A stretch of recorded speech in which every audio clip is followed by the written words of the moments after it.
เบิ่งเขากินเนี่ยนะตอนนี้เราอยู่ต้นใหม่นะทุกคนเนาะโคตรสูงเลยเว้ยปลาตกนี่คือว่าเกมเลยตายเลยทุกคนตอนนี้เราสิปิดมากนี่ก่อนเนาะเขาอยากถามเบิ่งดูคนลาวน่ะเขาเอิ้นมากอีหยังไพ่หูน่ะคอมเมนต์บอกหน่อยเด้อ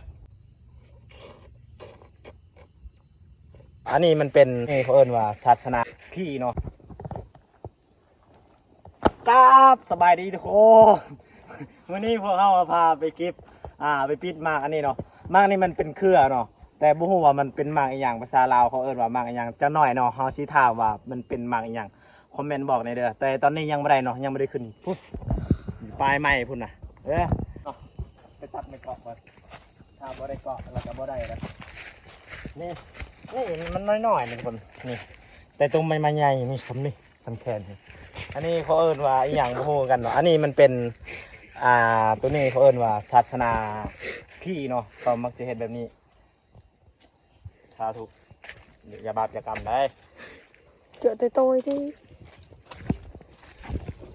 ก็คือว่าเนาะป้าทุกคนในที่สุดเราก็ขึ้นฮอดเลยเนาะนี่มางมันเนาะนี่ทุกคนป้าทุกตอนนี้เราก็อยู่ต้นไม้เนาะทุกคนเนาะปลาตุกสู้งี้เลยทุกคนแต่ว่าต้นไม้ที่เราขึ้นนี่นะมันมีมดแดงพร้อมอันตรายเลยนี่มดแดงนะปลาทุกคนโอ้ยมดแดงตายแล้วกูพุ่นมากตัวว่าเขาจะปิดนะสู้งี้เลยทุกคนพุ่นดินนะตอนนี้เราอยู่ต้นไม้นะทุกคนเนาะโคตรสูงเลยเว้ยคุณนะทุกคนตอนนี้เราอยู่ต้นไม้เนาะโคตรสูงเลยนี่ทุกคนปลาตกนี่คือว่าเกมเลยตายเลยทุกคนตอนนี้เราสิปิดมากนี่ก่อนเนาะนะมักสุกๆนี่นะมาอีกอย่างบ่ฮู้เลยนี่ทุกคนตอนนี้เราเก็บเป็นที่ทมอดแล้วเนาะมันตกบดแตกเลยทุกคนเลยนี่ถ้าว่าสุกมันจะเป็นแบบนี้โอ้เปื่อยเลยพอกินบ่ได้อะไรอยู่เอาแต่อันมักดิบๆนี่นะกินส้มพี่น้องเฮ็ดส้มได้กินแซ่บนี่เปื่อยเบิดอย่ามันบ่ได้สุกๆมันเปื่อยเบิดนี่ป้าทุกคนน้องเอ้ยตั้งใจขึ้นต้นไม้ตลอดนะสองมือเนี่ยนะปีนต้นไม้ตลอดตกละตายป้าตุนี่ทุกคนเห็นบอกมากอันนี้แหละคอยท่ามว่าอันคนเล่าเอิ้นว่ามากอีหยังนี่นะมันเป็นเครือเนาะเครือมันพูนสู้มิลีนะนี่เห็นบอกทุกคนเอิ้นว่ามากอีหยังอันคอมเมนต์มาบอกเนี่ยเด้ออันนี้นะมันเป็นมากอีหยังผู้ได้หู้ล่ะคอมเมนต์บอกเนี่ยเด้อว่าเป็นมากอีหยังมากนี่นะมันมียางลายแบบนี้เลยทุกคนเลยเห็นบ่มากตัวนี้มามียางมันลายเลยนะผู้ได้หู้นะแม่นบอกเนี่ยเด้อคอยอยากหู้นะเฮ้ยตอนนี้นะหมดแดงกัดเขานะป้าทุกคนขึ้นต้นไม้แบบสูงพุ่นนะพุ่นปีนต้นไม้พุ่นโอ้ตกคือว่าตายรอดคือว่าพระเอกนี่ทุกคนหมูเฮาคนนี้ก็ปีนต้นไม้กันแต่คนอันขึ้นคนละต้นเนาะเฮาขึ้นต้นตัวนี้เราขึ้นต้นตัวนั้นวิธีกินหมากตัวนี้นะปอกแบบนี้ยางมันก็อาจจะอยู่นอกแบบนี้เนาะนี่อันนี้เป็นหมากสุกเนาะหมากสุกจะประมาณนี้เนาะทุกคนเนาะแต่ว่าเขาอยากถามเบิ่งดูคนลาวเนาะเขาเอิ้นหมากอีหยังไพ่หูน่ะคอมเมนต์บอกหน่อยเด้อ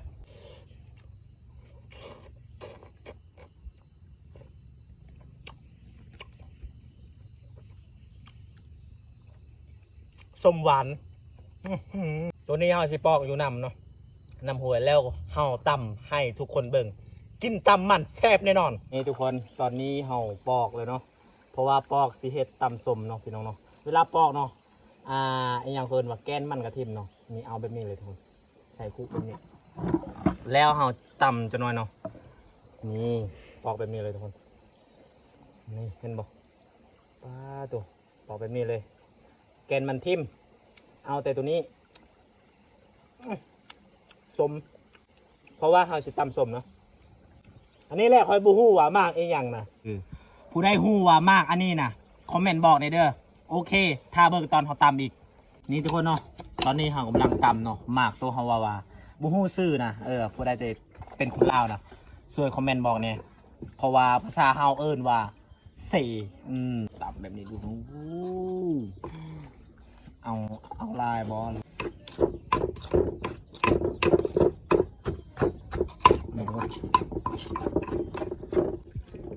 นี่พี่น้อง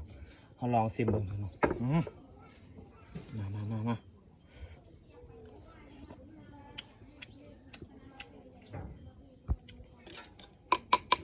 บ่พอเกลือพี่น้อง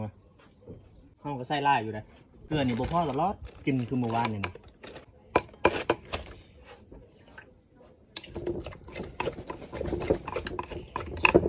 มาพี่น้องมามื้อนี้กินมากอันนี้บูฮู้ซื้อจากเถื่อน่ะป้าตัวแสบๆพี่น้องเลยกินหลายคนแห้งแสบมาเด้อพี่น้องเด้อนี่กินมากนี่นี่พี่น้องมากนี่มันมียางนะไปอยากรู้กับคอมเมนต์มาบอกหน่อยมาพี่น้องเด็กกระโปรงมา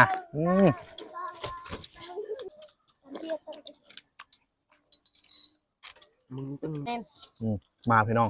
กินกับเด็กน้อยนะกินหลายแห้งแซ่บกินผู้เดียวนะตายผู้เดียวเนาะกินหลายตายผู้เดียวแม่นบ่แม่น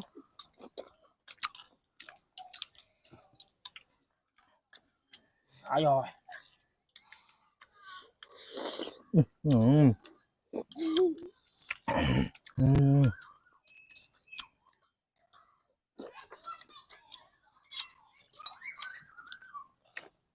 มาพี่น้อง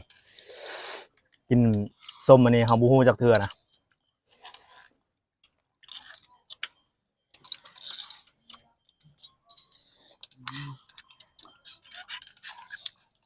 เนี่ยอาจารย์หน่อยเดียวก็คือมื้อวานเลยนะ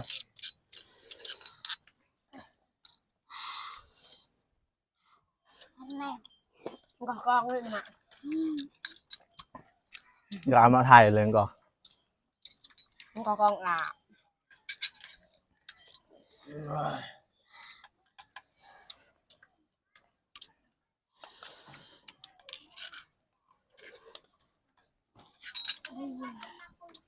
เบิ่งเฮาเขาเอิ้นว่าหยังก็สูตรนำมันเนาะ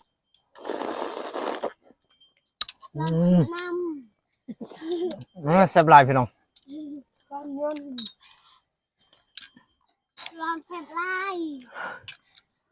เห็นบ่เฮาถามแล้วว่าเอาเผ็ดๆบ่เอาเผ็ดๆเฮาก็จัดให้สุดท้ายฮะ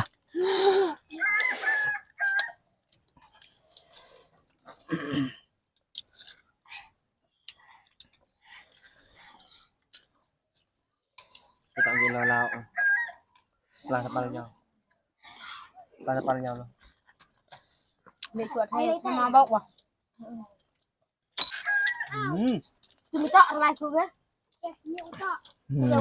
สุดยอดหลายเจ้าบ่ลองบ่ฮู้ว่ามันแซ่บส่ำใด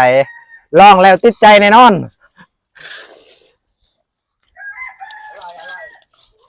เบิ่งป้าดูพี่น้องเอ้ยเบิดเนาะเฮาว่าสิตำน้อยเด้แต่ว่าตำหลายก็บ่ผิดดอก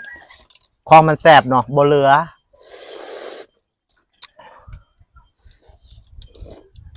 เฮ้ยจ้าเห็นบ่เขาญาติกันแล้วนี่